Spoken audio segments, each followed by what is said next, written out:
To say that the Clinton campaign has undergone controversy would be probably an understatement. Whether it be the emails or Benghazi or whatever, these speaking fees that everybody's talking about now, it's been very controversial for Clinton in this election season. Just lately, it has had to do with two of her female supporters, Madeleine Albright and Gloria Steinem, criticizing young female voters for not backing Hillary Clinton. At a campaign speech, at a campaign rally, Madeleine Albright said, "Just remember, there's a special place in hell for women who don't help each other." What do you think about that, Mike? Well, not to be too literal. I mean, yeah, we both know that, she doesn't mean literally, the literal place, actual hell, place that place that people believe the unbelievers go to, not or the sinners. So what was she trying to what was she trying to get to then?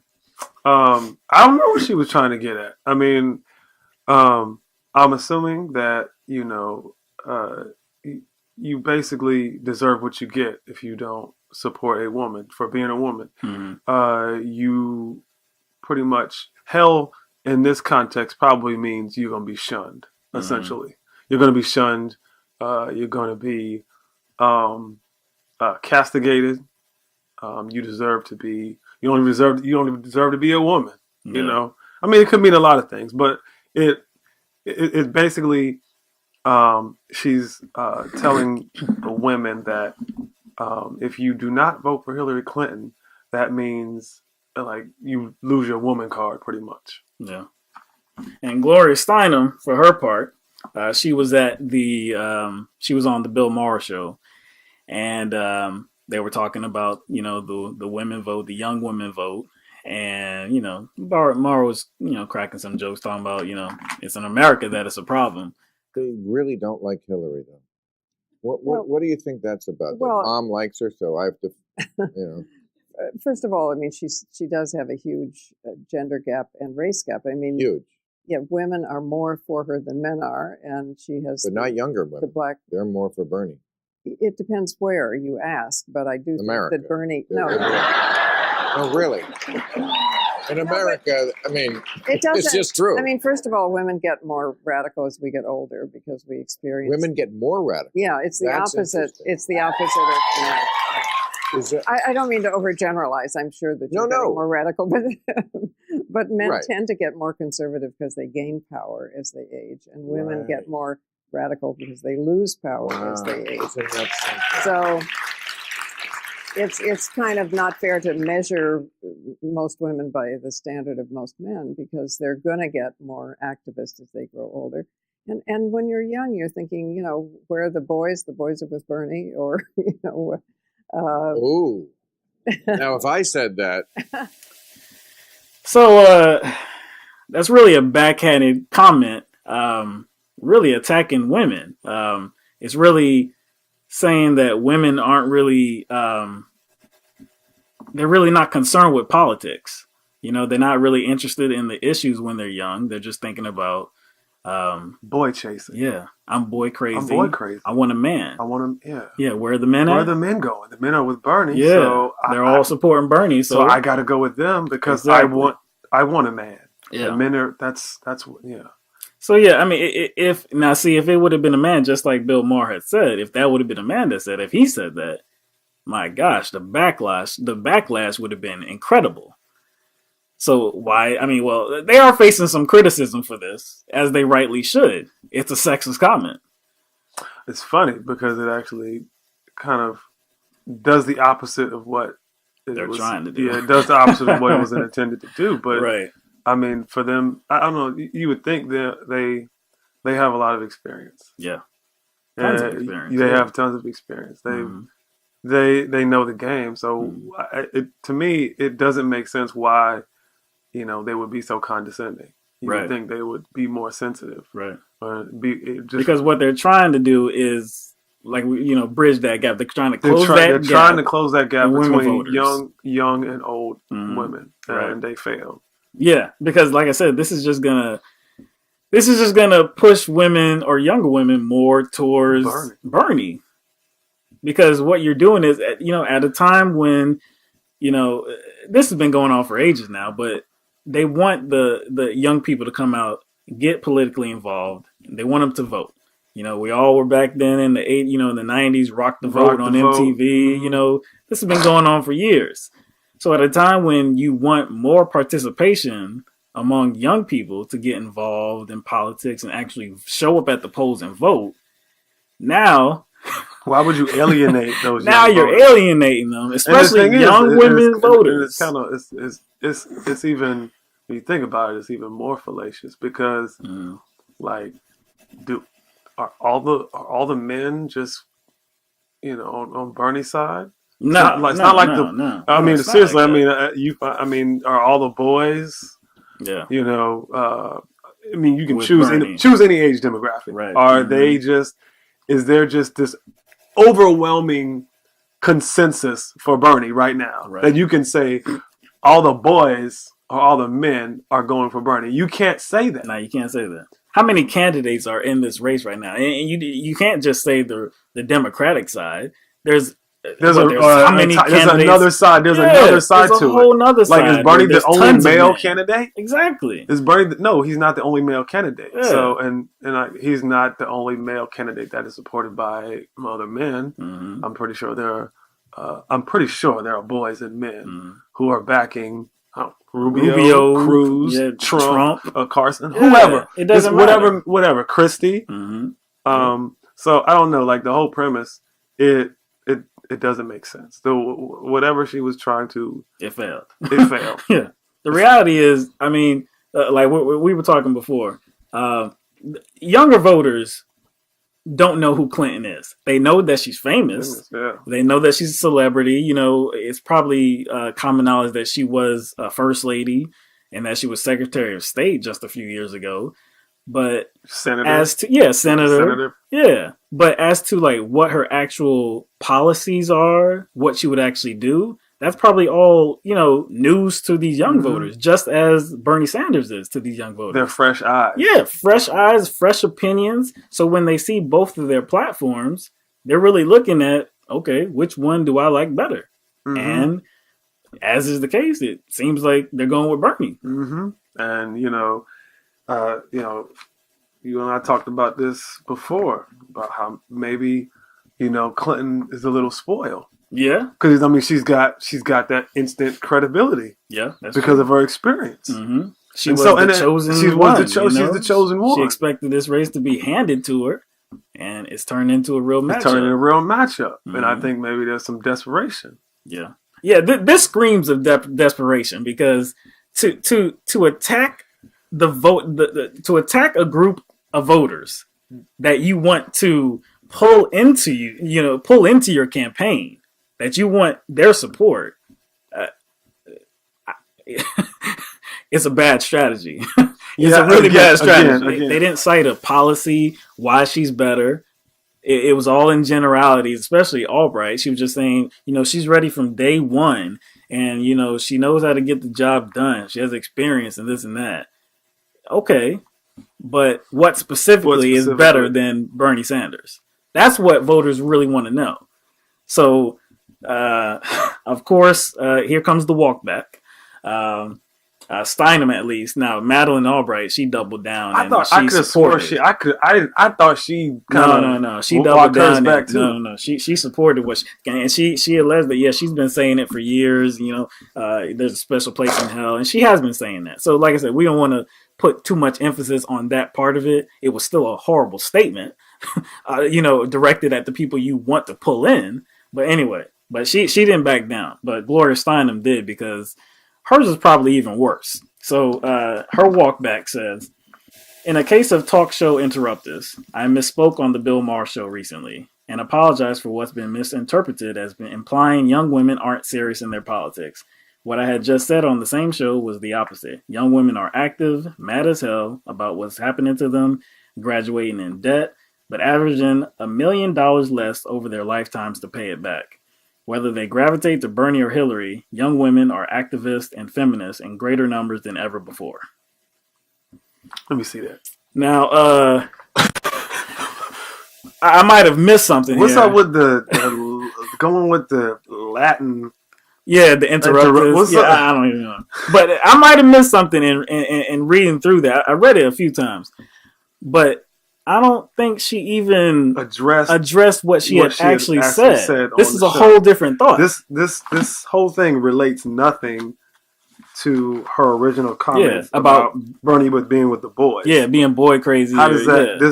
This doesn't reflect. No, it doesn't even really apologize. Technically, it's not. She misspoke.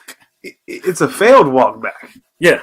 It's a failed walk back in my opinion because what does it say? Young women are active medicine, having them graduating in debt. Like we always say, yeah. Go ahead. All right, graduating in debt. Mm-hmm. Are women the only ones graduating in debt? No, not at all. That's not a female. That's not a female condition. Yeah, exactly. Yes, women represent the larger body of college students, and I think as a consequence represent a larger body of the public that's in debt because of school. Right. So, I mean, is there a candidate that's trying to address that issue right now? Yeah. I think it's Bernie. Now, to be fair, Hillary is too, but her position is more nuanced. So, whereas Bernie is saying no, public, colleges and universities, I want to be tuition free. Her position is, like I said, more nuanced. It's like, you got to work, but she hasn't really explained the details for that. So it's left you wondering exactly how her, how her proposition is going to work. Bernie's is very flat, very simple, hey, tuition free college and universities for public universities and colleges. So, although what college student isn't gonna sign on and be like, man, that sounds good to me. I mean, it's not like it wasn't. I guess from Bernie's perspective, it wasn't directed towards women. No, it wasn't. No, but it actually it wasn't. kind of indirectly helps women. I mean, it's very inclusive. His message is very inclusive, and it's known that it's very inclusive. He speaks for equality. So that's going to help women. It's definitely going to help women. So, look, this strategy that they employed was horrible. I wouldn't be surprised if the number even widened, because this was a bad look. It was a bad look for their campaign. And Hillary's response, especially to like Madeleine Albright. And just remember, there's a special place in hell for women who don't help each other. Right, she was clapping. Big old belly laugh that she gave. She appreciated it. It was a jab. And if they think this is gonna garner them some more votes, I wouldn't see how. Not from the group that they were seeking, that they were targeting. I don't see how that would actually happen. I just saw an article earlier. People were talking about maybe it's Hillary Clinton. Maybe it's actually her. It's not what she's doing. It's not what the campaign is doing, because there was some talk about, her switching things up with her staff and stuff like that. She's not happy with the way the campaign's been funcking. Maybe it's not the campaign. Maybe it's not the campaign. Maybe it's you.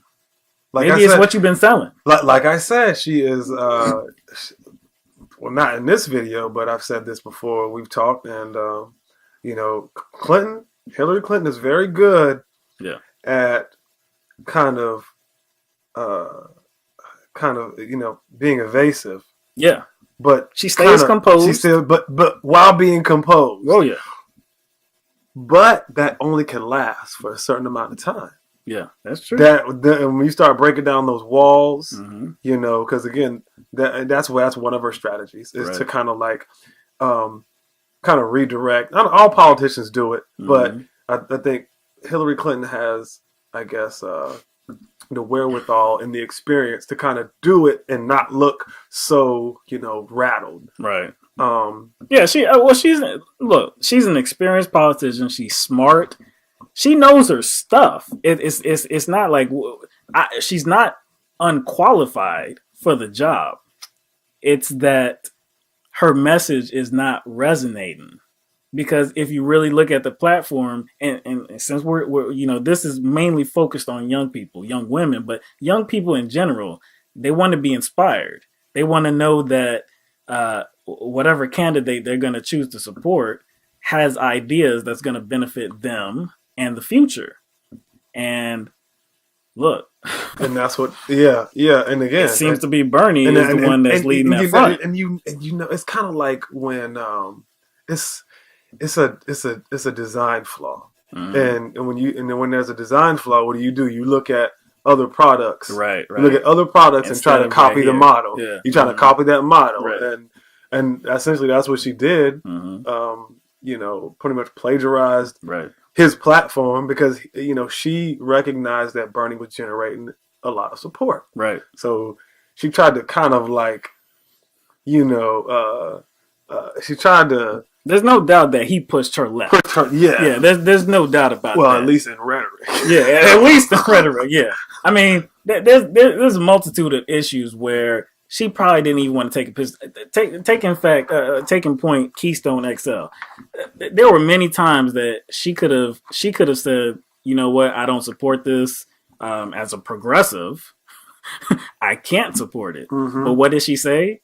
She stiff arm. She was like, you know what, the president, hasn't come out with support or against the Keystone Pipeline. So, I don't want to precede him saying it. Okay, that's what she initially said.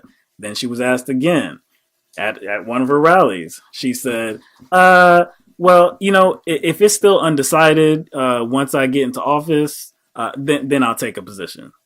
What kind of cop-out is that?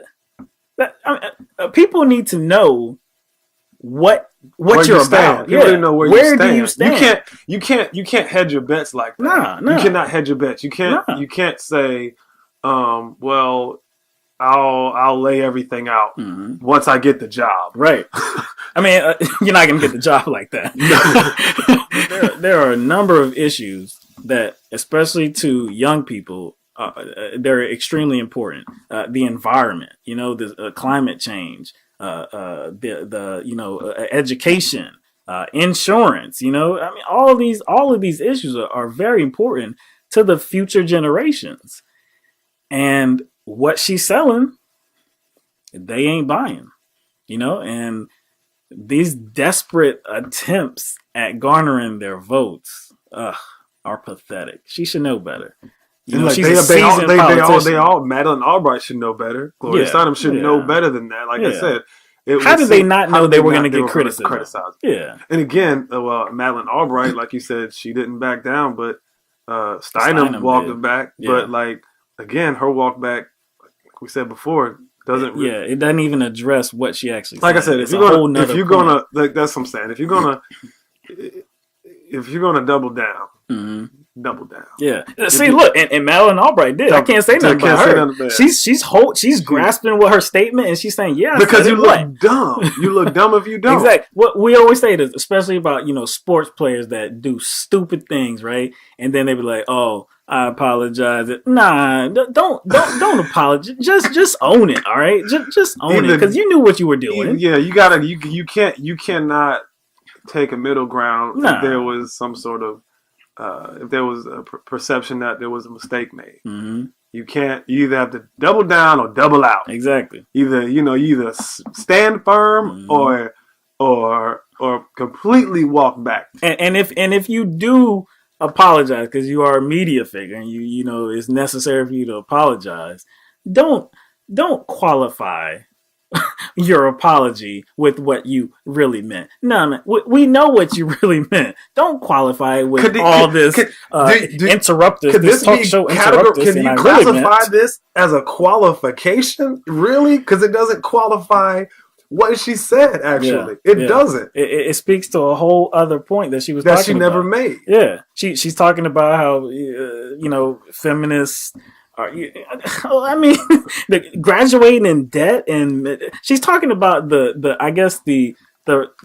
idea that women are mad, and as they get older, they get more mad, they get more radical, and they become activists. Yeah, we all know that. And she said she said it on that show, but that has nothing to do. But that has nothing to do with condemning or not condemning, but criticizing and wrongly associating young women as not being interested in their futures and who they're going to be supporting, and only saying that they're only supporting Bernie because that's where the boys are. I mean, come on, you should know better than that.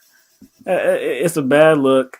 And I know it's like, again, it's, Hillary's in her 60s. Yeah, she's in her 60s. Gloria Steinem's in her 80s.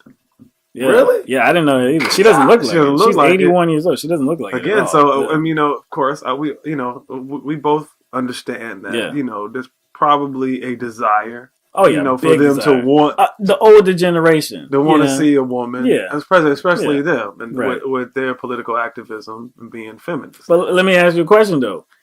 We're not women, but but as a feminist, we can only speculate. As a feminist, what's the true goal?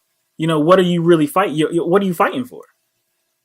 You're fighting for equal shot. Not equal outcome, equality. Equal shot. Exactly. You're not fighting for I'm a woman, I should get the job. That's not the goal at all. You want an equal shake in this country, in this world. And the thing is, Hillary Clinton has taken advantage of the system. I'm not negatively. I'm just saying no different than any man has. Than anybody. Think about it. I mean, because she's pretty smart, right? She's using her experience as a Secretary of State, as a senator, right? She was a first lady, and I don't begrudge. I consider that a position, because they gotta do. You know what I'm saying? They gotta do stuff. Yeah. I'm not. Look, we're not taking anything away from her. It's just that. Don't try to act like you've been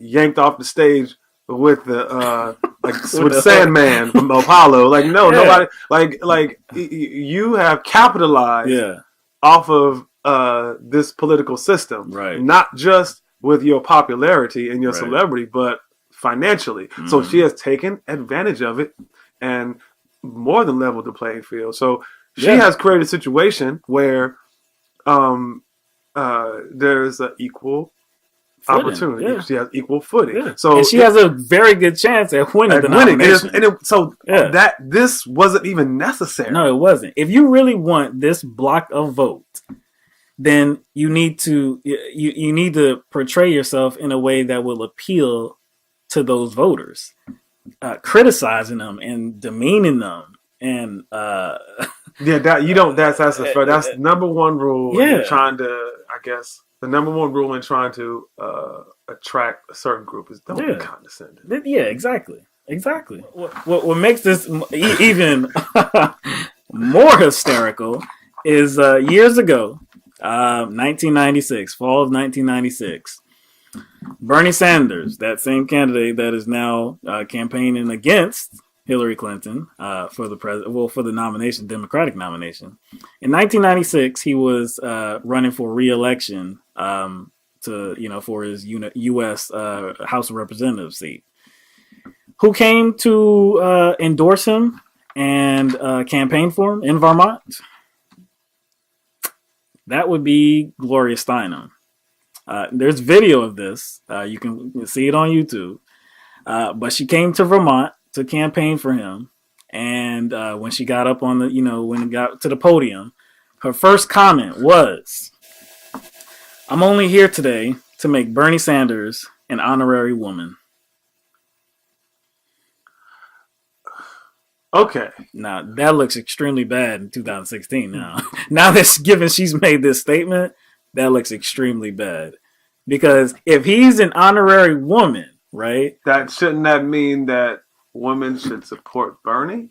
Yeah, I mean, he's an honorary woman. Well, yeah. So why would he be an honorary woman? So yeah, exactly. If he's an honorary woman, right? That means his platform is pro woman, or it supports women. Yeah. So shouldn't they support him? Yeah. Or at least it should be about the issues and not about gender.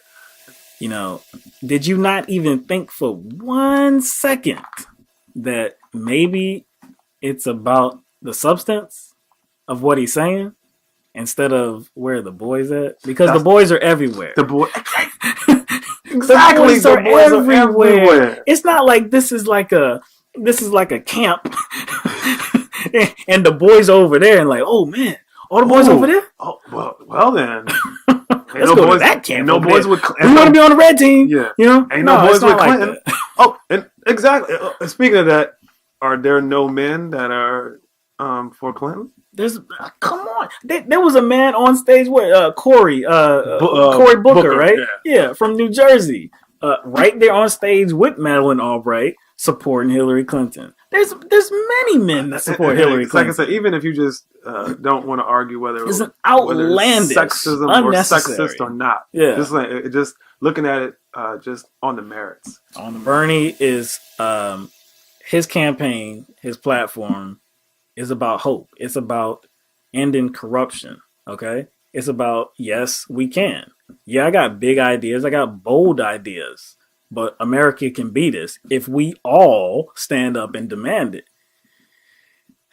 To be honest, Hillary Clinton's campaign is about, nah, we can't do that. Essentially, and I do think that he has galvanized a big following, and you know when voters, especially young voters, see Hillary Clinton, double talk, change her platform conveniently. They see her, being evasive to questions. They're not buying it. No, they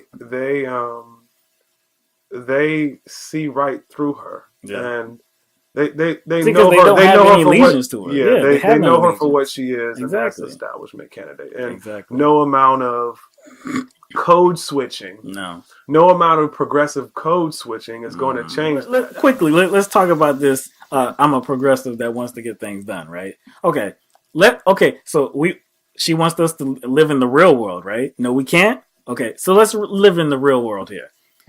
If either one, Bernie or Hillary, become our next president, we still have a Republican-controlled House and a Senate.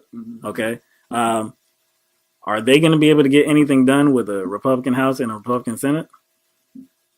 No, it's going to be minuscule what they get done. So to say that Bernie has these big dreams that he'll never be able to accomplish, what do you think Hillary's going to be able to accomplish? I would argue that they can't stand her worse. I would argue that they don't like her even more than they don't like Bernie. So what do you really think they're going to be working with you on? But Bernie's, their criticism of Bernie still seems very tongue-in-cheek. Like, he just wants the free stuff. Exactly. Socialism. That's going to take the economy. They don't want to take him seriously. They don't want to take him seriously. No. So it's not like they're not grilling him in a very vitriolic way like they do Clinton. Right. Right. What they do with Clinton is tie her, lump her in with Obama, and say these failed policies and blah blah blah blah blah, and they say and they talk about her judgment. They talk about her lying and stuff like that. They throw in Benghazi. They throw in the emails. It's really character assassination. So if that level of vitriol is that bad against Clinton, again, what is she going to be able to do with the Republican-controlled House and a Senate? And of course, again, and like we were talking earlier, you were kind of giving an illustration of what Bernie wanted compared to what Hillary wanted. Right. And how far on how much progress are you going to make if all you shoot for is this? Exactly. Yeah. You see what I'm saying? If you lowball yourself. If you go lowball, then what's going to be the result? In politics, there's always negotiation. So if you start here, you're going to end up here. Do what the right does. No doubt. Do what the right does. They shoot way over there. Yeah, they shoot way over there, and then they pull you over there. Because you're not going to get what you want. They're going to get more of what they want. if we don't get what we want, we're going to shut down the government. Yeah, we're going to the country is going to be destroyed. Exactly. Like, and see, and these Democrats, these centrist Democrats, haven't learned yet, or maybe they don't want to learn. You know? I think they don't want to learn. I think they know. But look, it's like I said, I just wanted to highlight that because if we really wanted to elect somebody, a candidate that would work with the Republican House and Senate, we would elect a Republican. That's the only way they're going to be willing to work with them to elect a Republican. So the goal has to be further than that. So you have to look at the long game and whose long game is better. I think it's Bernie's. Okay, I'm not looking for somebody that's going to work with this Republican House and Senate. I'm not looking for that. I'm looking for somebody that can make or not command, but to help people get involved and start letting their voice be heard. And show up at the polls and elect in your, we'll vote in your best interest so that we can actually have people in office that represent us and not the few. And speaking about the long game. Getting the people involved. Yeah. Whose campaign contributions reflect that the most? Ooh, you hit a sore target right there. That's actually low hanging fruit, dude. That's a low hanging fruit. That is low big fruit. Yeah, I mean, 3.5 million individual contributions from people, and then you have on the other side Hillary has super PACs, just recently getting $15 million from Wall Street. Also getting $8 million from the billionaire George Soros. I mean, come on. Look, like I said, the goal, if you lean progressive, if you lean liberal, Democrat, whatever you want to call it, your outlook has to be the long game. It can't be the short game because neither one of these candidates are going to work well with this Congress. So we should all hope that whatever candidate that we choose can invigorate the public to actually stand up and let their voices be heard. That's the only way we're going to get some change. And trying to tactically bully women into voting for you is a short game. Yep. And that's not failed strategy. Now that's short game thinking. That's short game thinking. Yeah.